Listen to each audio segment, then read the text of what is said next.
freezer organization because I talk a little bit about it here and there. So I thought I would give you a peek inside of my freezer because, hey, I got makeup on today. Why not, right?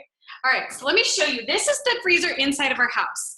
And we have a pretty organized freezer as far as where we keep things. So the top shelf is where we keep things that we're about to freeze. I have a small cookie sheet. So if I have like bananas that are going bad, I will put a silicone mat on the baking sheet, peel the bananas and then put them on there. And then I will keep them in a freezer bag because I put this in a daily shake that I drink every day. So why do I have a candle in my freezer? I actually, when I'm done with this candle, I will freeze it to help loosen the glue. Take it out with a spoon, and then I wonder if you can see from there. Nope, you can't. I have little nut jars that I put them in, so I always have a candle that's freezing. And then my husband usually keeps sunflower seeds. Okay, this is in the wrong spot. Then my second shelf, let me give you a closer look. My second shelf is where I keep single servings of lunches. So I have some leftover paprika chicken that was only one serving. I think behind there's chili, a little bit of pasta. That's for me to have for lunch.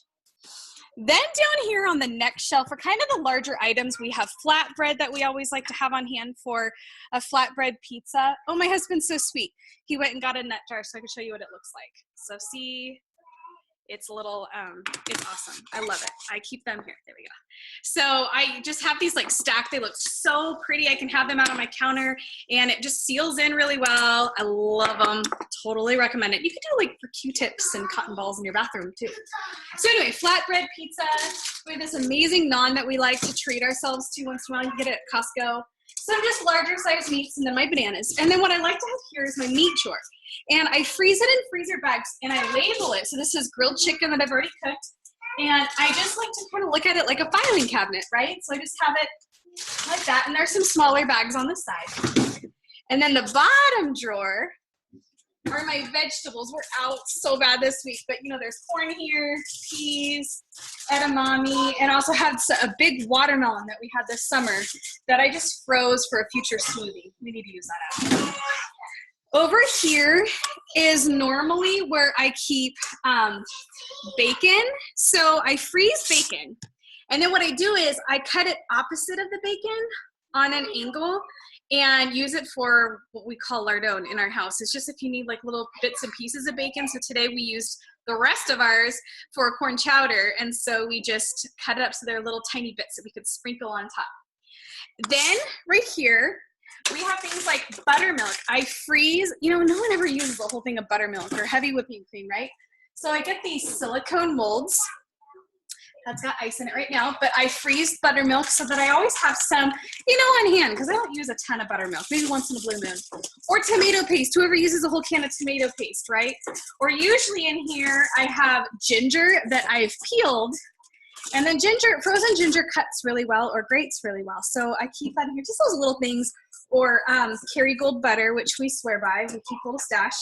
And then this is my husband's dessert stash. These are some fruit popsicles, or like all fruit popsicles that he likes.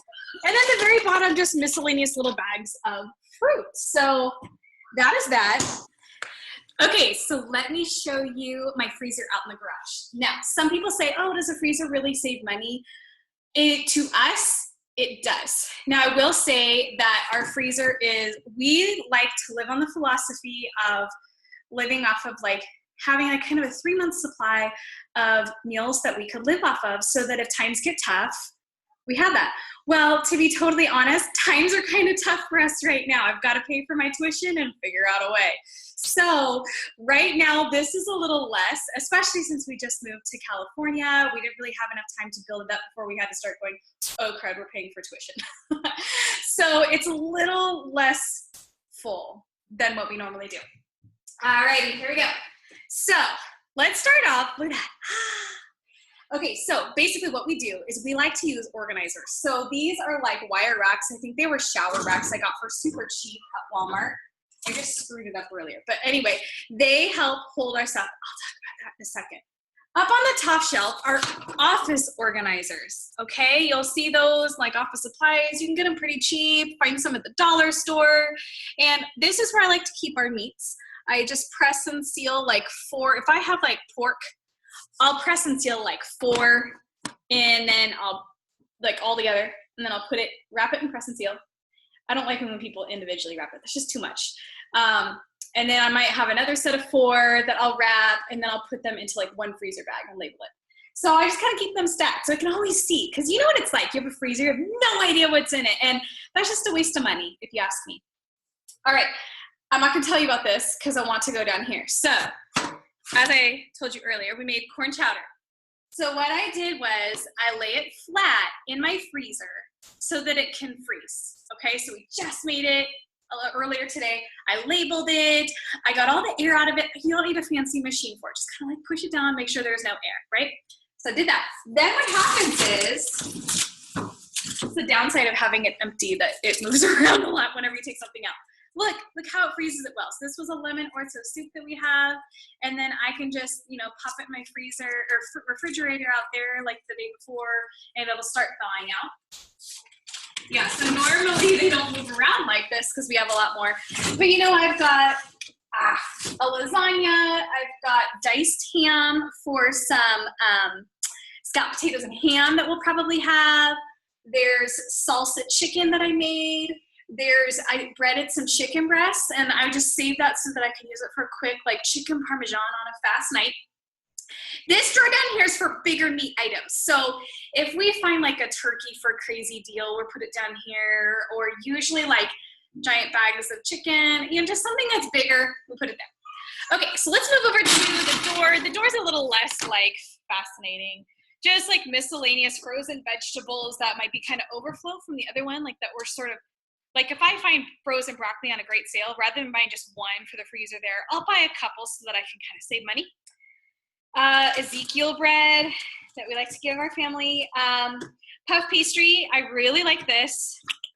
I put this on top of pot pie. Rather than having like a thick, really fattening pie crust, you still kind of get the like pot pie feel. Google Alton Brown chicken pot pie. That's where we got the idea, and it's an amazing pot pie recipe. Just in an emergency TV dinner. Holy cow, by the way, this is delicious. And I only had it once in Chicago, and I've struggled to find it here, but I finally found it. So it's Amy's Chinese noodles and vegetables in a cashew cream sauce. Not the healthiest thing in the world, but not the most unhealthy thing. Also, I totally swear by these Trader Joe's frozen rice, brown rice packets, because I don't know about you, but for some reason, I can't cook brown rice. I'm terrible at it. So those are nice. They cook up in 3 minutes. They're really good. And you can't see them. Sorry.